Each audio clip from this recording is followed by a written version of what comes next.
হরে কৃষ্ণ। সুধীর ভক্তবৃন্দ, সকলের চরণে দণ্ডবাদ প্রণাম।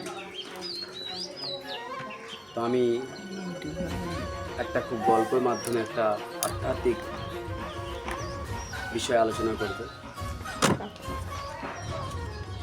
তো এক পিতার তিন সন্তান, এক পিতার তিন সন্তান। তো পিতা তার তিন সন্তানকে 100 টাকা করে দিয়েছেন এবং বললেন যে তোমরা যাও, বাজারে যাও, ভালো ভালো ফল কিনে। তো সেই পিতার তিন পুত্র এক একজনকে 100 টাকা করে দেওয়ার পর তারা বাজারে গেল। তো একজন বড় পুত্র সে ভালো মন্দ ফল টল নিয়ে এসে বাবার কাছে আসে। বাবা দেখে খুব খুশি। আর একজন কি করলো, তার নিজের ইচ্ছা মতো জিনিস কিনে আনলো। এটা তো বাবা মোটামুটি খুশি। কিন্তু আর একজন কি করলো, সে নেশা ভাঙ করে বাকি টাকাটা জুয়া তাস পাশা খেলে। এইটা দেখে বাবা খুব বিষণ্ণ। এখন এবার বিচার করুন যে প্রথমে যে সন্তান ফল ভালো মন্দ মিষ্টি নিয়ে এসে বাবাকে দিল, তাকে বাবা টাকা দেবে না ওই যে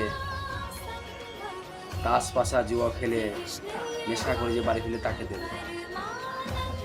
তো এখানে এই গল্পের মাধ্যমে এটাই বোঝানো হচ্ছে যে পরম পিতা ভগবান শ্রীকৃষ্ণ প্রত্যেককে আয়ু নির্ধারিত করেছে। তা আমাদের এই কলিযুগের আয়ু হচ্ছে 100 বছর। তা আমরা এই 100 বছর আয়ু 100 টাকা রূপে এই 100 বছর আয়ু। তা আমরা এই আয়ু ভগবানের সেবায় লাগাবো, ভক্ত সেবায় লাগাবো না নিজেদের সেবায় লাগাবো, সেটা আমাদেরকে বিচার করা উচিত। যেমন প্রথমে যে ফল মিষ্টি নিয়ে এলো তার প্রতি যেমন বাবা প্রচণ্ড খুশি হলো, তা আমরা যে দুর্লভ মানুষ জন্ম 100 বছর আয়ু পেয়ে যদি ভগবানের সেবা করি, শাস্ত্র অধ্যয়ন করি, শাস্ত্রের নির্দেশে দিন যাপন করি, তাহলে ভগবান আমাদেরকে আবার সুন্দর জীবন দেবে।